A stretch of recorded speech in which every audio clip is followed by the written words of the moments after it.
ഇന്ന് നിങ്ങൾ വായിക്കുകയും കേൾക്കുകയും ചെയ്യാൻ പോകുന്നത് അസുരവിത്ത് എന്ന നോവലിൻ്റെ 38-ാം ഭാഗമാണ്. രചനയും അവതരണവും ഇമ്മാനുവൽ. ഏവരെയും ഈ ഓഡിയോ ആവിഷ്കാരത്തിലേക്ക് സ്നേഹപൂർവ്വം സ്വാഗതം ചെയ്യുന്നു. മുടക്കമില്ലാതെ കേൾക്കാനും വായിക്കാനുമായി ചാനൽ സബ്സ്ക്രൈബ് ചെയ്യാൻ ഓർക്കണേ. അധിക സമയം ചായക്കടയിലിരിക്കാൻ ആർക്കും തോന്നിയില്ല. എങ്ങനെ സ്വസ്ഥമായി ഇരിക്കുമെന്നേ.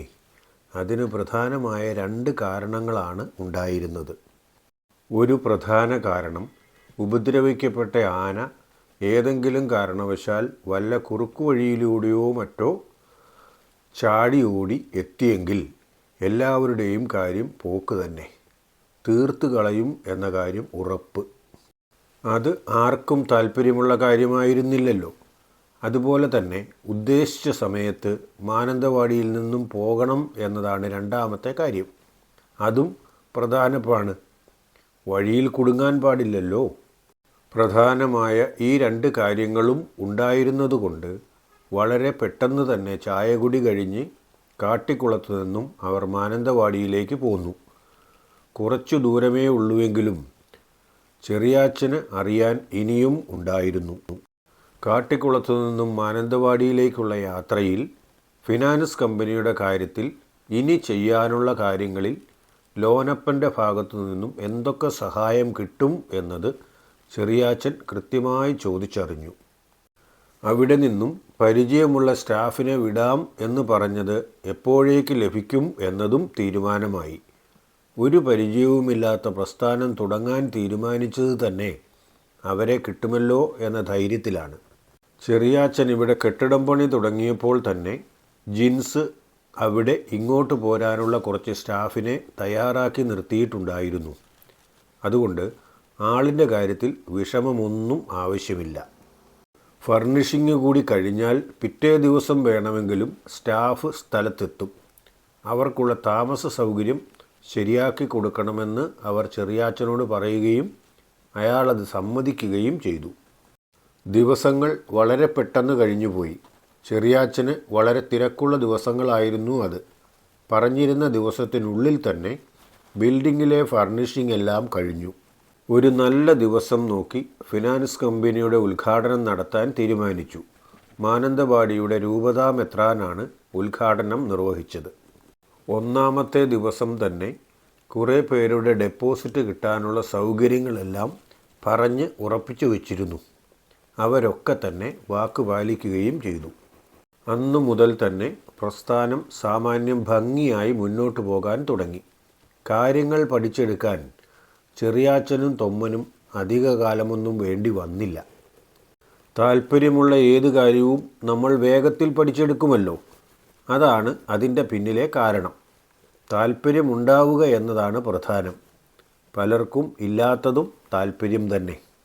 ഫിനാൻസിൻ്റെ കാര്യത്തെക്കുറിച്ച് കൂടുതലൊന്നും അറിയില്ലാതിരുന്ന തൊമ്മൻ 1 മാസം കഴിഞ്ഞപ്പോഴേക്കും അത്യാവശ്യം ആർക്ക് വേണമെങ്കിലും നിർദ്ദേശം കൊടുക്കാൻ കഴിയുന്ന അത്രയും അറിവ് സമ്പാദിച്ചു.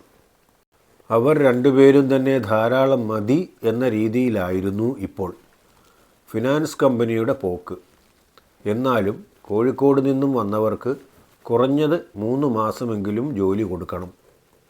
അങ്ങനെ ഒരു കരാർ ജിൻസുമായി ഉണ്ടായിരുന്നതുകൊണ്ട് അവർ തന്നെ കാര്യങ്ങൾ മുന്നോട്ട് കൊണ്ടുപോയി.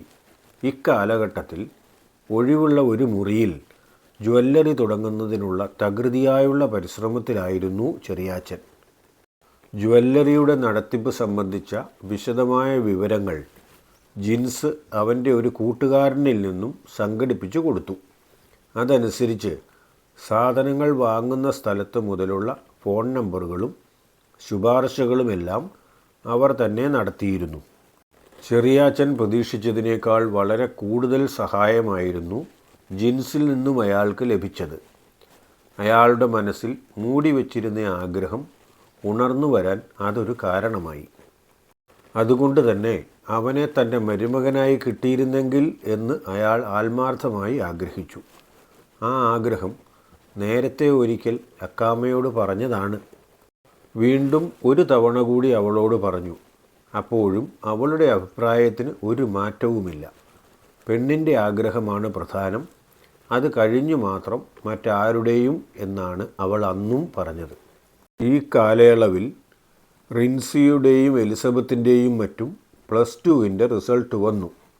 റിൻസിക്ക് നല്ല മാർക്കുണ്ടായിരുന്നു. എലിസബത്ത് കഷ്ടിച്ച് ജയിച്ചു. എലിസബത്തിൻ്റെ അലമ്പ് കമ്പനിയിൽപ്പെട്ട കുറേ പേരുണ്ടായിരുന്നല്ലോ, അവന്മാരും കഷ്ടിച്ച് കടന്നുകൂടി.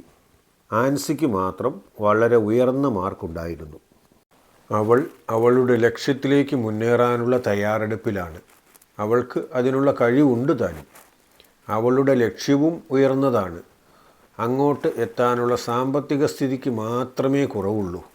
സഹായിക്കാൻ ആളുകളുള്ളതുകൊണ്ട് ഇപ്പോൾ അതും ഒരു കുറവല്ല. ദൈവകൃപയാൽ ആവശ്യത്തിന് ധനസഹായം ലഭിക്കുന്നുമുണ്ട്. റിസൾട്ട് വന്ന അന്ന് ആൻസിയെ കണ്ടതാണ്. ഭാവി പരിപാടികളെക്കുറിച്ച് അവളോട് ചോദിച്ചപ്പോൾ മെഡിസിന് വേണ്ടിയുള്ള എൻട്രൻസ് എഴുതണം എന്ന് പറഞ്ഞു. എൻട്രൻസ് കോച്ചിങ്ങൊക്കെ പലയിടത്തും ആരംഭിച്ച കാലഘട്ടമായിരുന്നു. എങ്കിലും കാര്യമായ പരിശീലനം ഒന്നുമില്ലാതെ തന്നെയാണ് മിക്കവരും പരീക്ഷ എഴുതുന്നത്. ചിലപ്പോൾ ഭാഗ്യത്തിന് കിട്ടിയെങ്കിലോ. ഇപ്പോൾ ആണെങ്കിൽ പഠിപ്പിക്കാൻ ആളുണ്ട്. അവരുടെ സഹായത്താൽ എങ്ങനെയെങ്കിലും പഠിച്ച് ജയിച്ചു പോകണമെന്നാണ് ആഗ്രഹം എന്ന് റിൻസിയോട് ആൻസി പറഞ്ഞു. റിൻസിക്ക് കോഴിക്കോട് ഗുരുവായൂരപ്പൻ കോളേജിൽ ഇംഗ്ലീഷ് മെയിന് ഡിഗ്രിക്ക് കിട്ടി. കോഴിക്കോട് അഡ്മിഷൻ കിട്ടിയപ്പോഴേ ചെറിയാച്ചൻ്റെ മനസ്സിൽ ലഡു പൊട്ടി. അവളെ ലോനപ്പൻ്റെ വീട്ടിൽ താമസിപ്പിക്കാം, പിള്ളേർക്ക് തമ്മിൽ കാണാനും അടുക്കാനും അത് സൗകര്യമാകുമല്ലോ എന്നതായിരുന്നു ചെറിയാച്ചൻ്റെ താല്പര്യം. അതയാൾ വീട്ടിൽ പ്രകടിപ്പിച്ചു. എന്നാൽ ഹോസ്റ്റൽ മതി എന്ന പിടിവാശിയിലാണ് റിൻസിയും അക്കാമയും ഉണ്ടായിരുന്നത്.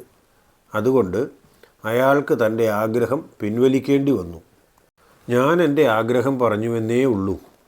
അവിടെ സഹോദര തുല്യനായ ഒരാൾ ഉള്ളപ്പോൾ വേറെ സ്ഥലങ്ങളിൽ പോയി നിൽക്കേണ്ട ആവശ്യമില്ലല്ലോ. വലിയൊരു വീടും ആവശ്യത്തിനുള്ള എല്ലാ സൗകര്യങ്ങളും അവിടെയുണ്ട്. ഞാൻ പോയി കണ്ടു ബോധ്യപ്പെട്ടതാണ്. നിങ്ങൾക്ക് താല്പര്യമുണ്ടെങ്കിൽ ഞാൻ പറഞ്ഞ് അവിടെ നിർത്തിക്കാം. അതല്ല, ഹോസ്റ്റൽ തന്നെ വേണമെന്ന് നിർബന്ധമാണെങ്കിൽ അങ്ങനെയും ആകാം. ഞാൻ ഒന്നിനും എതിരല്ല. നിങ്ങളുടെ അഭിപ്രായത്തിന് തന്നെ വിട്ടേക്കാം. അതെ, അച്ചായൻ തന്നെ പറയാറുള്ളതല്ലേ, വെടിമരുന്നും തീയും അടുത്തടുത്ത് വയ്ക്കരുത് എന്ന്. അത് തന്നെയാണ് എനിക്കും പറയാനുള്ളത്. ഇത് അത്ര നല്ല കാലമൊന്നുമല്ല. ആരെയും അത്രയധികം വിശ്വസിക്കാനും പറ്റില്ല ഇക്കാര്യത്തിൽ. അതുകൊണ്ട് എനിക്ക് ഈ കാര്യത്തിൽ അല്പം നിഷ്കർഷയുണ്ട്. ഹോസ്റ്റലിലാകുമ്പോൾ പല വശങ്ങളിൽ നിന്നും നിയന്ത്രണങ്ങളുണ്ടാകും. അതനുസരിച്ച് കുട്ടികൾ വളർന്നുകൊള്ളുകയും ചെയ്യും. പിന്നെ അതിന് വരുന്ന ചെലവ് അവൾക്ക് കൊടുക്കാൻ കഴിവില്ലാത്ത അവസ്ഥയൊന്നുമില്ലല്ലോ നമുക്കിപ്പോൾ. ഇക്കാര്യത്തിൽ അന്തിമമായി നിൻ്റെ തീരുമാനമാണ് ഞാൻ എല്ലായ്പ്പോഴും സ്വീകരിക്കാറ്. ഇന്നും അങ്ങനെ തന്നെ. അതുകൊണ്ട് ഹോസ്റ്റലിലും കൂടി അപേക്ഷ കൊടുക്കട്ടെ. ഇനി അഥവാ ഹോസ്റ്റലിൽ കിട്ടിയില്ലെങ്കിൽ പിന്നെ ഞാൻ പറഞ്ഞ വഴി കുറച്ചു നാളത്തേക്കെങ്കിലും സ്വീകരിക്കേണ്ടി വരാം. ഹോസ്റ്റൽ കിട്ടാൻ വൈകിയാലും ഞാൻ പറഞ്ഞ വഴി സ്വീകരിക്കാം. ഏതായാലും അവൻ പറഞ്ഞത് വേണ്ട എന്നൊന്നും അവനോട് പറയുന്നില്ല. വേണ്ടി വന്നാലോ, അല്ലേ? വേണ്ട എന്നും വേണമെന്നും പറയണ്ട. അവൾ അവിടെയാണ് പഠിക്കാൻ വരുന്നത് എന്ന് വേണമെങ്കിൽ പറയാം. ഒഴിവുള്ള ദിവസങ്ങളിൽ അവരുടെ വീട്ടിൽ ചെല്ലാനും പറയാം. പോയിക്കോട്ടെ, കുഴപ്പമൊന്നുമില്ല. ഹോസ്റ്റലിൽ നിന്നാകുമ്പോൾ സമയത്ത് തിരിച്ച് ഹോസ്റ്റലിൽ എത്തണം. അത് പാലിച്ചേ പറ്റുകയുള്ളൂ. അങ്ങനെ ആ കാര്യത്തിൽ ഒരു തീരുമാനമായി.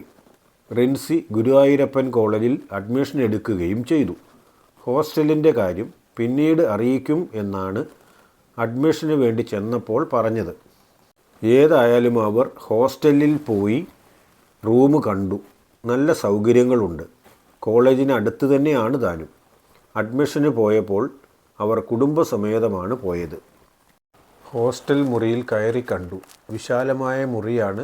വായുവും വെളിച്ചവും കടക്കാൻ നല്ല സൗകര്യമുണ്ട്. ഒറ്റ നോട്ടത്തിൽ ആർക്കും ഇഷ്ടപ്പെടുന്ന മുറി. പുറമേയുള്ള സൗകര്യങ്ങളും അവർ നോക്കി കണ്ടു. അവർ അവിടെ നിന്നും പുറത്തേക്കിറങ്ങിയപ്പോഴേക്കും ലോനപ്പനും റീത്താമ്മയും കൂടി അങ്ങോട്ടേക്ക് വന്നു. അവർ വെളിയിൽ വന്ന് കാത്തു നിൽക്കുകയായിരുന്നു. എന്തോ ഒരു പദ്ധതി അവരുടെ മനസ്സിലുണ്ട്. ഹോസ്റ്റൽ കണ്ടിട്ട് എങ്ങനെയുണ്ട്? അത്യാവശ്യ സൗകര്യങ്ങളെല്ലാം ഉണ്ടോ? നമ്മുടെ കൊച്ചിനെ താമസിപ്പിക്കാൻ മാത്രമുള്ള സൗകര്യങ്ങളൊക്കെ കാണുമോ? തീരെ ഒന്നുമില്ലാതെ വരുന്നവർക്ക് സൗകര്യങ്ങൾ കൂടുതലായി തോന്നും. എന്തെങ്കിലും ഉള്ള കുടുംബങ്ങളിൽ നിന്ന് വരുന്നവർക്ക് സൗകര്യം കുറവും തോന്നും. അതാണ് ഹോസ്റ്റലിൻ്റെ പ്രത്യേകത. അവിടെ നിൽക്കാൻ ബുദ്ധിമുട്ടാണെങ്കിൽ എപ്പോൾ വേണമെങ്കിലും വീട്ടിലേക്ക് പോന്നോട്ടെ. ഇന്ന് ഏതായാലും വീട്ടിൽ കൂടെ പോയിട്ട് മാത്രമേ പോകാൻ കഴിയുകയുള്ളൂ. അത്ര വലിയ തിരക്കൊന്നും ആരും പറയണ്ട. പറഞ്ഞാലും ഞങ്ങളത് സമ്മതിച്ചു തരികയുമില്ല. അവരുടെ വീട്ടിൽ കൂടി പോകാനുള്ള പദ്ധതി വീട്ടിൽ നിന്ന് പോകുമ്പോഴേ ചെറിയാച്ചൻ്റെ മനസ്സിലുണ്ടായിരുന്നു. അയാളുടെ മനസ്സറിയുന്നവളാണല്ലോ അക്കാമ്മ. അവർക്ക് കാര്യം അപ്പോഴേ പിടികിട്ടുകയും ചെയ്തിരുന്നു. വിവരം റിൻസിയോട് മാത്രം സൂചിപ്പിച്ചു. അതുകൊണ്ട് കരുതലിലാണ് അവർ രണ്ടും ഇവിടെ നിന്നും പോയത്. അതിന് അവിടേക്ക് പോരുന്നില്ലെന്ന് ആരും പറയുന്നില്ലല്ലോ. നീ എന്തിനാ ഈ അറക്കുന്നതിന് മുമ്പേ പിടയ്ക്കുന്നത്? നിനക്ക് പണ്ടുണ്ടായിരുന്ന സ്വഭാവമല്ലല്ലോ ഇത്. ഈ നാട്ടിൽ വന്നിട്ട് കിട്ടിയതായിരിക്കും. അല്ലെങ്കിൽ ഞാനും അറിയുമായിരുന്നല്ലോ. അല്ല, നമ്മൾ വീട്ടിലേക്ക് പോകാൻ തീരുമാനിച്ചു. പെരുവഴിയിൽ നിന്ന് വർത്തമാനം പറയേണ്ട വല്ല കാര്യവുമുണ്ടോ? വീട്ടിൽ പോയി സുഖമായി ഇരുന്ന് സംസാരിച്ചുകൂടെ? എന്നാലും വഴിയിൽ നിന്ന് പറഞ്ഞു പഠിച്ചവർക്ക് വഴിയിൽ നിന്ന് പറയുന്നതിനും ഒരു മടിയുമില്ല. റീത്താമ്മയാണ് ആ കാര്യം എടുത്തിട്ടത്. അല്ല, ഞാൻ അറിയാഞ്ഞിട്ട് ചോദിക്കുകയാണ്. വീട്ടിലേക്ക് പോകാൻ ഒരാൾ ക്ഷണിച്ചു. കൂട്ടുകാരൻ അത് സമ്മതിക്കുകയും ചെയ്തു. എന്നിട്ടും രണ്ടുപേരും കൂടി റോഡിൽ നിന്ന് ന്യായം പറയുകയാണ്. ഈ പറയാനുള്ള കാര്യങ്ങൾ വീട്ടിൽ പോയിരുന്ന് പറഞ്ഞുകൂടെ? വെറുതെ വെയിൽ കൊള്ളുകയും വേണ്ട. സൗകര്യമായി ഇരുന്ന് ശാന്തമായി പറയുകയും ചെയ്യാം. ഞാൻ പറഞ്ഞത് ശരിയല്ലേ ചെറിയാച്ച? സത്യം പറഞ്ഞാൽ അപ്പോഴാണ് രണ്ടുപേരും അതിനെപ്പറ്റി ആലോചിച്ചത്. വഴിയിൽ നിന്ന് വർത്തമാനം പറഞ്ഞ് പഠിച്ചവർ നിൽക്കുന്നത് എവിടെ നിന്നൊന്നും ചിന്തിക്കില്ല. ഏത് കുറ്റിയുടെ മുകളിലാണെങ്കിലും അവരവിടെ നിന്നുകൊണ്ട് തന്നെ കുറേയേറെ നേരം വർത്തമാനം പറയും. ഇവർ രണ്ടുപേരും പഠിച്ചത് അങ്ങനെയാണ്. പിന്നെ എങ്ങനെയാ പഠിച്ചത് പാടാതിരിക്കുമോ? എന്നാൽ പിന്നെ ഒരു കാര്യം ചെയ്യാം. സമയം കളയാതെ നമുക്ക് വീട്ടിലേക്ക് പോകാം. ഇനി എന്തെങ്കിലും പറയാനുണ്ടെങ്കിൽ നമുക്ക് വീട്ടിൽ പോയിരുന്ന് പറയാം. അങ്ങനെ അവരെല്ലാവരും കൂടി ലോനപ്പൻ്റെ വീട്ടിലേക്ക് പോയി. കോളേജിൻ്റെ അവിടെ നിന്നും ഏകദേശം അരമണിക്കൂറിനടുത്ത് സഞ്ചരിക്കാനുള്ള ദൂരം കാണും ലോനപ്പൻ്റെ വീട്ടിലേക്ക്. ഏതാണ്ട് 12:30 അവർ വീട്ടിലെത്തി. അവർ ചിലപ്പോൾ വീട്ടിൽ വന്നേക്കും എന്നൊരു പ്രതീക്ഷയുണ്ടായിരുന്നു. അതുകൊണ്ട് ഉച്ചക്കത്തേക്ക് വേണ്ട പ്രധാന പാചക കാര്യങ്ങളെല്ലാം നിർവഹിച്ച് കഴിഞ്ഞിട്ടാണ് ലോനപ്പനെയും കൂട്ടി ഇറങ്ങിയത്. ബാക്കി കുറേ കാര്യങ്ങൾ ചെയ്യാൻ വേണ്ടി ഒരു സെർവൻ്റുണ്ട്. അവരും നന്നായി പാചകം ചെയ്യും. അവർ മാത്രമേ ഉള്ളുവെങ്കിൽ പോലും വരുന്നവർക്ക് യാതൊരു കുറവുകളും വരുത്തുകയില്ല. അപ്പോൾ പിന്നെ ഇവരെല്ലാവരും കൂടിയുള്ളപ്പോൾ ഒന്നും വിഷമിക്കേണ്ടതില്ലല്ലോ. വീട്ടിൽ ചെന്നതേ അമ്മമാർ രണ്ടുപേരും അടുക്കളയിലേക്ക് പോയി. അവർക്ക് അങ്ങോട്ട് നടക്കാനല്ലേ തോന്നുകയുള്ളൂ. പോകുന്ന വഴി റീത്താമ്മ പറഞ്ഞു, ഉച്ചക്കത്തെ ഊണിനുള്ള ഒട്ടുമുക്കാലും കാര്യങ്ങളും ചെയ്ത് കഴിഞ്ഞിട്ടാണ് ഞാൻ പോന്നത്. ബാക്കി ഇവിടെ ഒരു അമ്മച്ചിയുണ്ട് സഹായത്തിന് വരുന്നത്. അവർ ചെയ്തുകൊള്ളും. എന്നാലും നമ്മളൊന്നു പോയി നോക്കണ്ടേ അക്കാമേ? എന്നാലല്ലേ നമുക്കൊരു മനസ്സമാധാനം കിട്ടുകയുള്ളൂ. നമ്മളുടെ കെട്ടിയോന്മാർക്ക് വിളമ്പി കൊടുക്കുമ്പോൾ നമുക്ക് തൃപ്തിയുള്ളതല്ലേ കൊടുക്കാൻ പാടുള്ളൂ. പാചകം ചെയ്യുന്ന കാര്യത്തിലും അത് വിളമ്പിക്കൊടുത്ത് വരുന്നവരെ കഴിപ്പിക്കുന്ന കാര്യത്തിലും ഭയങ്കര നിർബന്ധമാണ് റീത്താമ്മയ്ക്ക്. വരുന്നവരുടെ മുഖം വളരെ പ്രസന്നമായി തിരിച്ചു പോകണം എന്നാണ് അവരുടെ ആഗ്രഹം. എത്ര കൊടുക്കുന്നതിലും യാതൊരു വിഷമവുമില്ല. കാര്യം ഇങ്ങനെയൊക്കെ ആണെങ്കിലും മകളായ എലിസബത്ത് അടുക്കളയുടെ ആ ഭാഗത്തേക്ക് തിരിഞ്ഞു നോക്കില്ല. അതിനുവേണ്ടി റീത്താമ്മ കുറേയേറെ പണിപ്പെട്ടതാണ്. ചെയ്തതെല്ലാം പരാജയമായതല്ലാതെ അവളെ അടുക്കളയിൽ കയറ്റാൻ കഴിഞ്ഞില്ല. മനസ്സില്ലാതെ ഇനി കയറിയാലും ചുമ്മാ നോക്കി നിൽക്കുകയേ ഉള്ളൂ. ഒന്നും അറിയാനും മേല. റീത്താമ്മ പറഞ്ഞത് ശരി തന്നെയാണ്. പാചകം ചെയ്തത് ആരാണെങ്കിലും നമുക്ക് തൃപ്തിയുള്ളത് മാത്രമേ നമ്മളുടെ ആളുകൾക്ക് കൊടുക്കാവൂ. ആ കാര്യത്തിൽ ഞാനും നിർബന്ധക്കാരിയാണ്. എൻ്റെ പെണ്ണ് സാമാന്യം നന്നായി പാചകം ചെയ്യും. എല്ലാ പണിയും ഞാൻ പഠിപ്പിച്ചിട്ടുണ്ട്. അവൾ തന്നെ പാചകം ചെയ്തതാണെങ്കിലും ഞാനൊന്നും നോക്കാതെ ഇച്ചായന് കൊടുക്കില്ല. എന്തെങ്കിലും കുറവുണ്ടെങ്കിലും ഒരു പരാതിയും പറയാറില്ല. എങ്കിലും കഴിയുമെങ്കിൽ ആ മുഖം വാടാൻ പോലും സമ്മതിക്കാൻ പാടില്ല എന്നാണ് എൻ്റെ തത്വശാസ്ത്രം. റിൻസിയെ പോലത്തെ ഒരു മരുമകളായിരുന്നു തനിക്ക് വേണ്ടത്.